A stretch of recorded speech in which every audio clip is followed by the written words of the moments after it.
ಅಮೃತ ಅವರು ಮನೆಗೆ ಬಂದಿದ್ರಾ? ಮನೆಗೆ ಬಂದು ನನ್ನ ನೋಡದೆ ಮಾತಾಡಿಸ್ದೆ ಹೋದ್ರಾ? ಸಾಧ್ಯನೇ ಇಲ್ಲ. ಒಂದು ವೇಳೆ ಅಮೃತ ಅವ್ರ ಮನೆಗೆ ಬಂದಿದ್ರೆ ನನ್ನ ನೋಡಿ ಮಾತಾಡಿಸಿ ಹೋಗ್ತಾ ಇದ್ರು, ಅಥವಾ ನಾನು ಪ್ರತಿ ಕ್ಷಣ ಅಮೃತ ಅವ್ರ ನೆನಪಲ್ಲಿ ಇರೋದ್ರಿಂದ ನನಗೀಗ ಅನ್ನಿಸ್ತಾ ಇದೆಯಾ? ಒಂದು ಗೊತ್ತಾಗ್ತಾ ಇಲ್ವಲ್ಲ.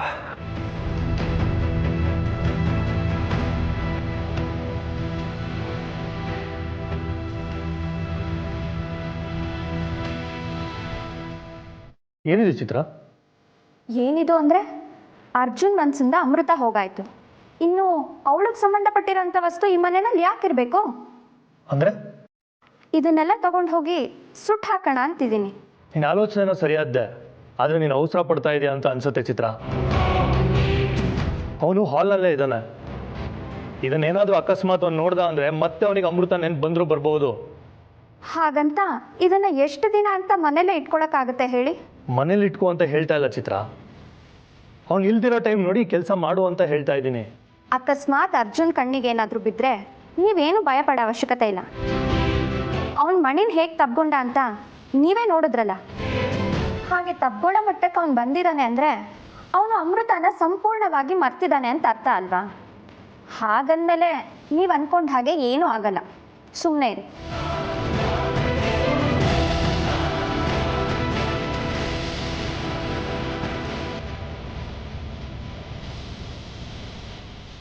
ಅದಕ್ಕೆ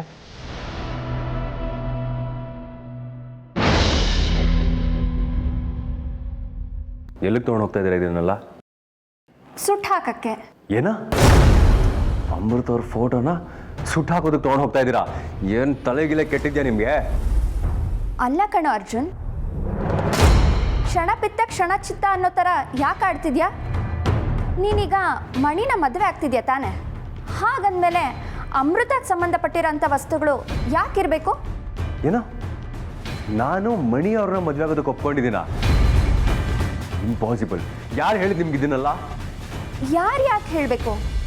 ನೀನೇ ನಿನ್ನ ಬಾಯಾರೆ ಎಲ್ಲರ ಮುಂದೆ ಹೇಳಿದ್ಯಲ್ಲ. ನಾನು ಹೇಳದ್ನ? ಸಾಧ್ಯನೇ ಇಲ್ಲ. ನೋಡಿ, ನನ್ನ ಜೀವನದಲ್ಲಿ ಅಮೃತ ಅವ್ರನ್ನ ಬಿಟ್ಟು ಬೇರೆ ಯಾರೂ ಬರೋದಕ್ಕೆ ಸಾಧ್ಯ ಇಲ್ಲ. ಅಂಥದ್ರಲ್ಲಿ ಮಣಿನ ಮದುವೆ ಆಗ್ತೀನಿ ಅಂತ ನಾನು ಹೇಳದ್ನ? ಇಲ್ಲ, ಎಲ್ಲೋ ಏನೋ ತಪ್ಪಾಗಿದೆ. ನೋಡಿ, ಅಮೃತ ಅವರು ಈ ಮನೆಯಿಂದ ದೂರ ಆಗಿರ್ಬೋದು, ನನ್ನ ಮನಸ್ಸಿಂದ ಅಲ್ಲ. ಕೊಡಿಯೋದನ್ನಲ್ಲ. ಅದಕ್ಕೆ ನಿಮಗೆ ಹೇಳ್ತಾ ಇರೋದು, ಕೊಡಿಯೋದನ್ನಲ್ಲ.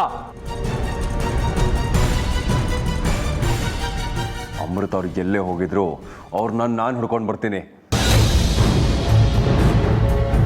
ಅರ್ಜುನ್,